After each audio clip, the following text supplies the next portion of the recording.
I just kept thinking to myself, what is the real point of continuing if all you're doing is just paying the bills? Welcome to the Leading Presence podcast. I'm your host, Geraldine. This is your time to explore where you are, where you want to go, and how you'll get there. Let's build a life you love. Please make sure to follow the Leading Presence podcast and leave a review so you don't miss an episode. Welcome and thank you for sharing your time with me. Each week I share a new episode on Tuesday morning. Today's episode is all about the lessons I learned taking 1 year off work. So some people call this a gap year, some people call this a career break. At the end of the day, I needed to take time off work, and fortunately I was supported by a lot of wonderful people who encouraged me to do exactly what I needed. And here I am. It's the end of 1 year off. I truly did not start the year 2022 with the intention of leaving my job, let alone for a year or some period of time. It was just a normal year with some considerations. I mean, at the end of the day, there were still global things going on. There are still global things going on, but I wasn't planning on taking this time for myself. It's just something I figured out over time. You're probably wondering, why did I take the year off? Because you have your own reasons for wondering about this topic, wondering, should I take this? How could I do this? What's really possible? What does it cost? And for me, the biggest reason why I took the time was because of things going on in the world and due to truly extreme immigration delays for global applicants coming into Canada as permanent residents. I was physically separated from my fiancé for almost 2 years. We were engaged. I was working in India overseas, and the intention was for him to come home March 2020. Well, 2020 was a special year for so many reasons. And so because he wasn't able to come home, we discussed it at the time and said, what do you think we're going to do? Should we wait it out? And if you remember those times, really, we thought, I'll wait a week, I'll wait a month. And sadly, months turned into seasons, seasons turned into years, and India was particularly difficult at that time. There was a lot of really scary things happening over there. And so because of that, the international border was closed even longer than a lot of other countries. So while I was starting to see stories of people reuniting with those overseas, we were still completely separated, which was just heartbreaking. You can continue to live your life, do the work, pay the bills, but at the end of the day, I just kept thinking to myself, what is the real point of continuing if all you're doing is just paying the bills and showing up for others? I truly believe that we all deserve to live lives where we're fulfilled and we're satisfied. And I might not have the biggest smile on my face every day. I'm not skipping down the street or something glorious like that, but I should feel satisfaction and joy in my heart. And that wasn't what was going on. So again, I had seen him last in 2019. He was supposed to come home 2020. It wasn't till February 2022 that we were finally reunited. So I took my vacation time. I took a month off. I finally went to India to go see him. And being there in person, reunited, it was that moment of, you know what?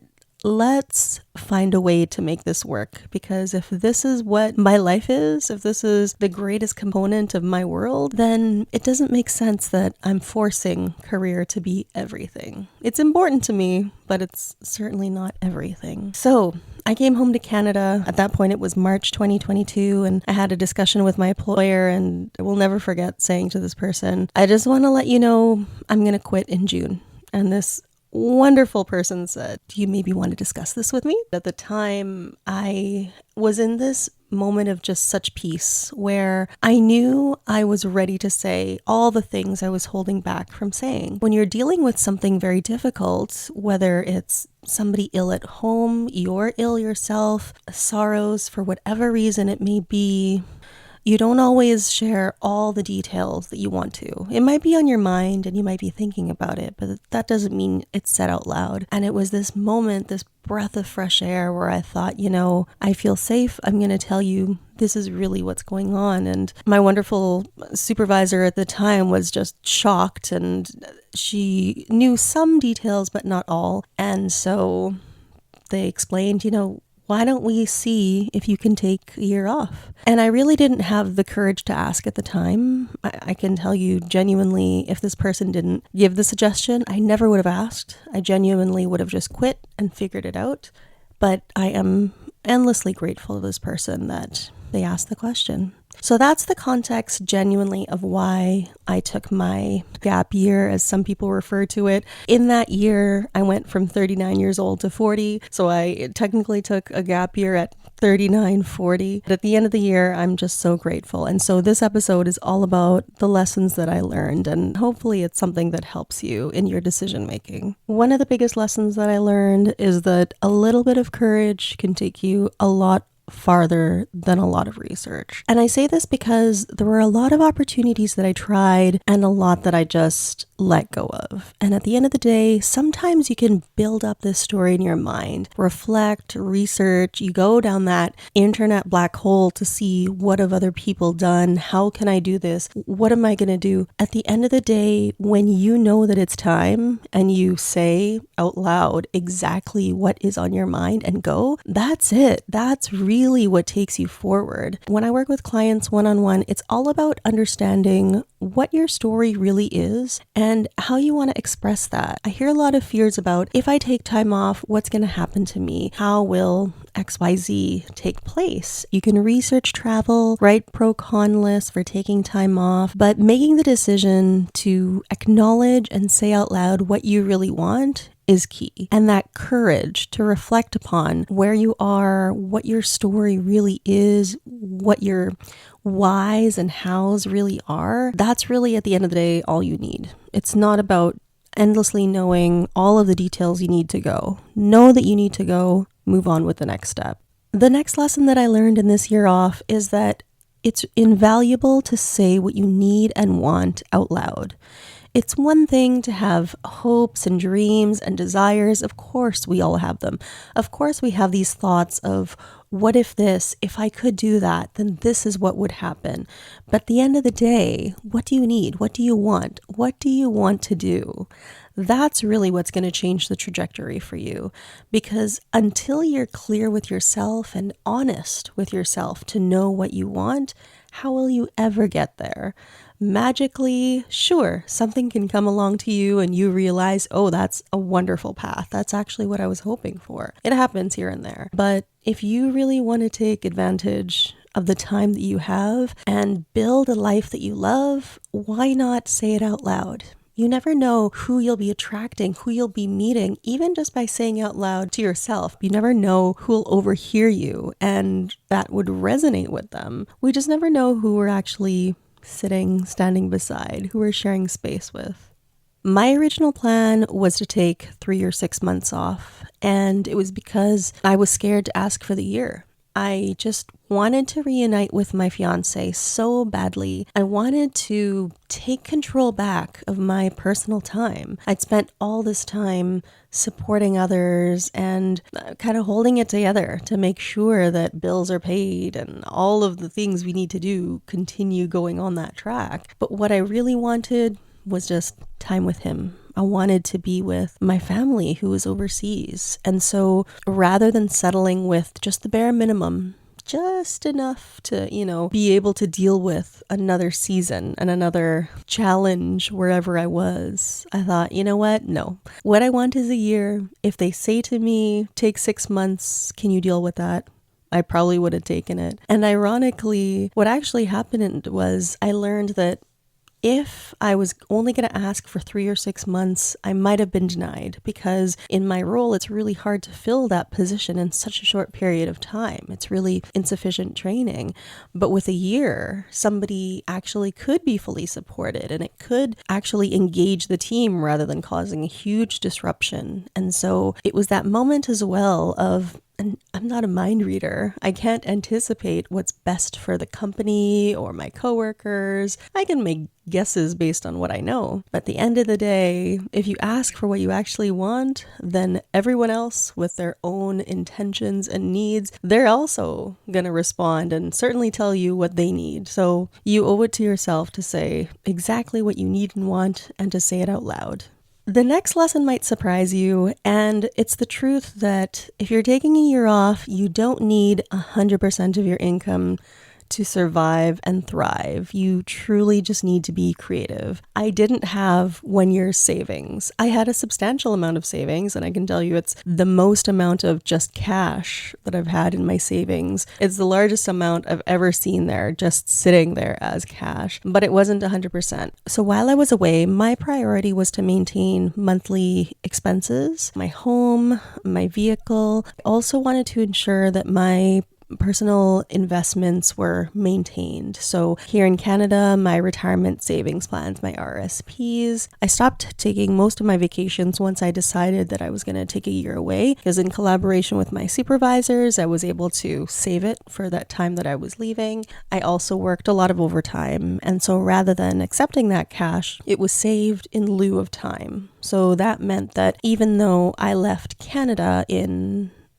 September. I can't recall now if it's end of August or beginning of September, but I was on the payroll until mid-October. So that really gave me leeway. So if you're thinking of covering expenses like your home, by staying on payroll until mid-October, that meant that cash was still flowing in until November. So that meant I technically didn't have to keep working at that time. It was like being on vacation. I specifically planned to sell, give away, loan out the majority of my personal items. Even now that I'm back home, actually I'm not using, and I do not have in my possession the majority of those things. They're either with people or they've been donated.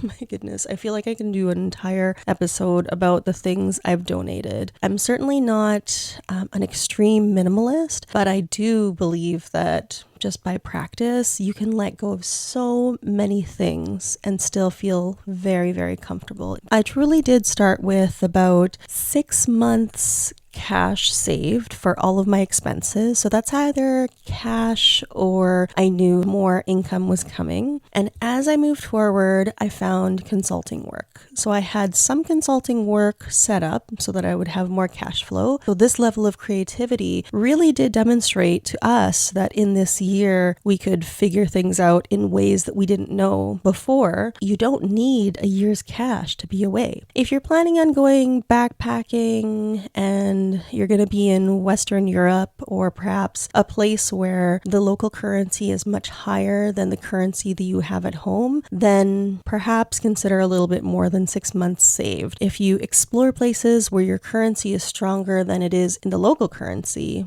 you're much better off. I left Canada. I spent time in Dubai. I spent time in India. Came back to Canada for Christmas. Traveled through Canada a little bit. At some point, we went to Japan. We were in Amsterdam. We were also in Bali, where we got married. We were there about 3 weeks. We also went to the Philippines for about 3 weeks. We went back to India. We were really all different places with all different currencies. It just goes to show you don't need a year's salary to make it through. You will figure it out.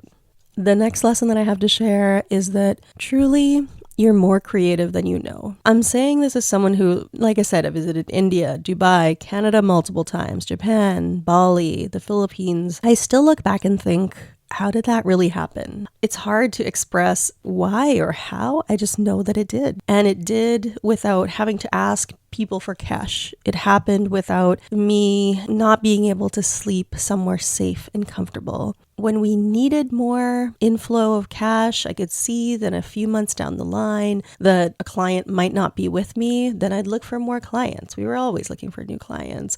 I did work some part-time work here and there for companies that I adore. I did do some coaching. I was a social media manager. I did copywriting. I did editing. I did surprisingly more administrative work than I thought I would do. We left Canada to go to Dubai. We thought at some point we'd stick around for a year. And part of that is that as a Canadian, I can stay there for about 30 days. But if I have an employer, that it's very common for them to support me getting a work visa. So at some point I thought, well, if I can't get a professional job, perhaps I'll work at a bakery that I adore. Maybe I'll work at La Durée for a while, or maybe I'll work in an Indian bakery and really learn all of these beautiful things and kind of have the inside scoop for some fun stuff. But no, I ended up doing really professional work that I didn't expect to do. We ended up doing media work and we were invited to a lot of VIP events. It was really this magical year where all of a sudden I was engaged in these conversations that I never thought I would be. At some point we were invited to cover a VIP yacht company and we thought we were invited to a boat ride around Dubai and we'd take photos and try out the food and talk about all that. But no, at the end of the day we arrived and it was actually a private yacht. It could probably host about 20-25 people just for us. There was a bedroom, there was a washroom, shower, and I remember just walking onto the ship thinking, I don't know what's happened here, but yes, my name is Geraldine and I'm here for this event. Thank you for inviting me. It's amazing what can come when you actually allow yourself to say, this is what I want and this is what I'm here to do. Another lesson learned is that you truly cannot take back time. So now that I'm returning to work and I'm reconnecting with coworkers, it's beautiful and fascinating to see where everyone's gone. Some people have moved into completely different roles. Some people have left. Some people have children, which is beautiful. At first, when I started thinking about returning to work, I started feeling sad, thinking, oh my gosh, I could have accomplished these things. Maybe I could have been in that role. Maybe I could have moved on. It's kind of the dollar signs that were in my head. But at the end of the day, when I remember why I left, it was because I missed my fiance. It's because I felt like my life was on hold. And so this year away, no, I can't say that I have fancier title than I had before. No, I can't say that I make much more money than before. But I can say that I've traveled through a lot of Asia. I went to Abu Dhabi for the first time. I went to a mosque for the first time. I got to visit the place of my husband's birth. He saw where I was born, and we went to the Philippines, which is where my ancestors are from. These are things that I never thought I was going to experience. I certainly thought I wasn't going to experience all at once. And at the end of the day, I would never trade them for the world. You can't take that time back. If I had stayed in Canada and sure, let's say I got some promotion, I'm much happier knowing that I had this time to spend with my now husband. We were able to get married in the timeline that we wanted, and here we are. We're continuing our lives. We're living the lives that we actually want to live, and we're happy about that. I think that all I really knew when I left was that in this 12 months, I wanted to be with my fiance, and we wanted to get married. We wanted to be together, and at the end of the day, that's all that mattered, and that's what we had. It was wonderful.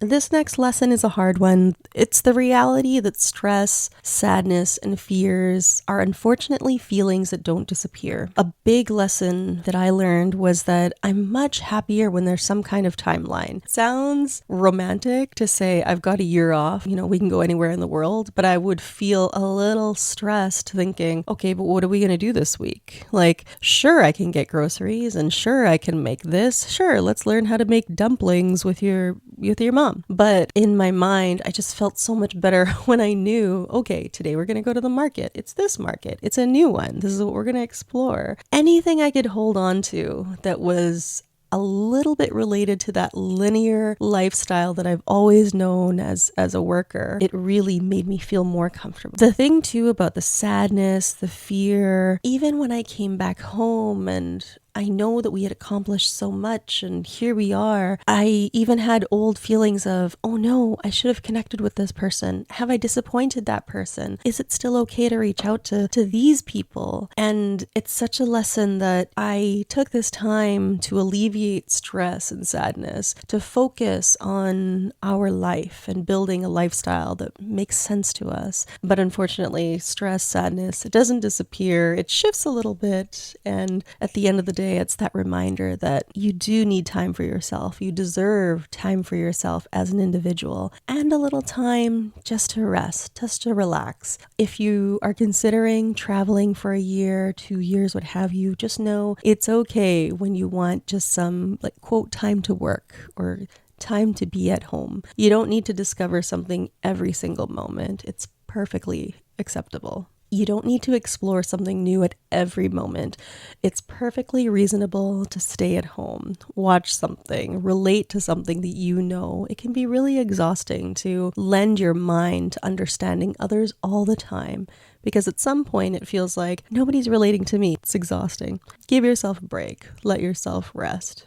It was also a big lesson that people fear the money aspect the most. It's the question that I get all the time. How did you afford it? How could you afford it? But the reality is, it's the clearest hurdle to overcome. If you know you need money, the question is, where will this come from? The answer is, go find it, earn it, move expenses around, find ways to make expenses smaller or shift the due dates for expenses. You will find ways, because at the end of the day, it's a black and white question.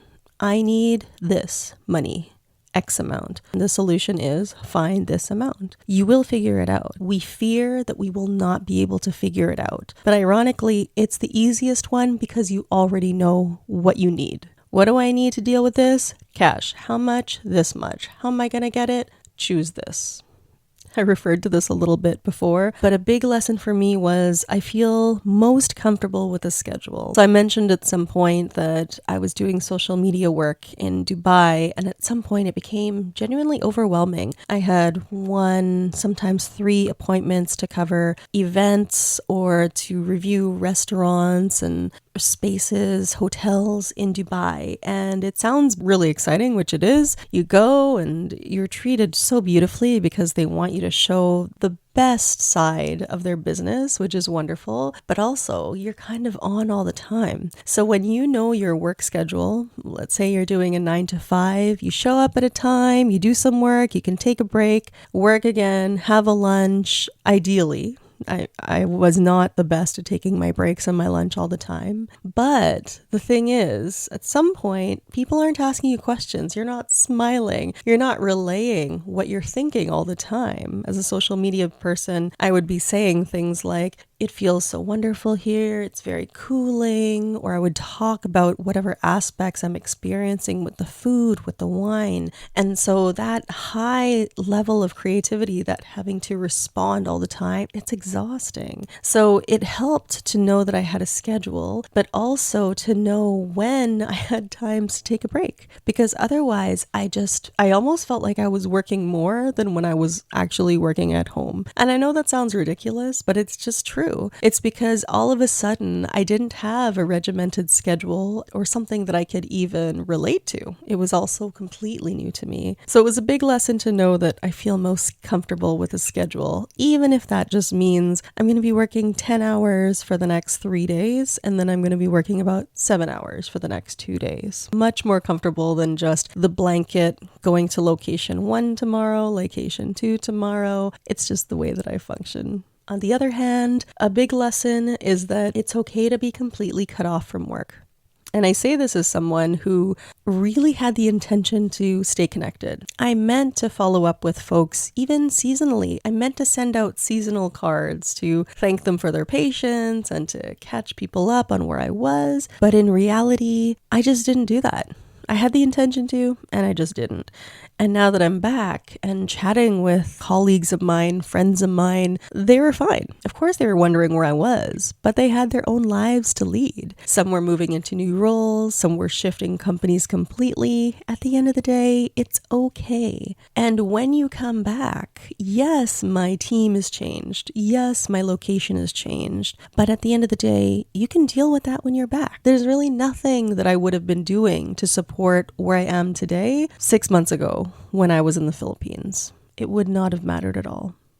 One of the biggest lessons that I learned is that it's a good thing when your roadmap changes. It truly means that you're changing as well, and you're your most present self. You're completely focused on whatever is going on at that time, such that something is changing. And as it's changing, you're making new decisions. That's wonderful. It means that you're present. In May, I am happy to say that we got married. We were married in Bali, and we had plans to visit Vietnam. After 3 weeks in Bali, and we had said goodbye to all of our lovely friends and family who spent time with us in Indonesia, we packed up all our things and we head to the airport. Get to the airport, here we're feeling all honeymoon vibes, let's go chill. We get there, and as it turns out, my visa had the wrong gender on it. And I find it so ironic, actually, coming back home to a place where we are so conscious of gender neutrality and not having a requirement. And it was this automatic moment of, wow, I can't talk myself out of this. There was no way to amend the visa. It was a Thursday evening. We were supposed to be in Vietnam for about 7 days, and we knew that it took about 4 business days to get the original visa, which meant it really wasn't worth the time to find a way to go there and then continue on. So we stepped away from the counter, made some phone calls, looked at all of our plans, and realized we're just going to let this go. We're not going to go to Vietnam today. Instead, we had to make some cancellations, and we took a last-minute trip to Manila, to the Philippines. And we spent this time, just us, no family. We actually didn't tell anyone we were going to go. Oh no, that's a slight fib. For safety reasons, I did tell a couple of girlfriends, my closest girlfriends, and my cousin who was back home in Canada at that time, just to say, FYI, this is where we are in the world. But it was magical. It was just us before meeting other people again, before exploring the Philippines with family, and I wouldn't change it for the world. If we didn't have the courage to move forward from our financial losses and cancel Vietnam plans, we truly wouldn't have spent that time in Manila at all. It gave us a peaceful stay. We know that one day we'll go to Vietnam. It just wasn't the right time. So these are truly the lessons that I learned taking a year off. Again, I was 39, I turned 40, and in this gap year, it was life-changing. And if you have any questions, please leave a review. Please feel free to reach out on social media. You can certainly reach out to me on Instagram. I'm happy to connect. Being here to describe the lessons I've learned, it's truly a privilege, and it's a goal that I can wholeheartedly check off. I never meant to take a year off. I never said to myself, one day when I'm fully immersed in my career, I want to take time away from myself. No, not at all. It's something where I decided I needed to do. I asked the questions to see if I could do it, and I found ways to make it happen.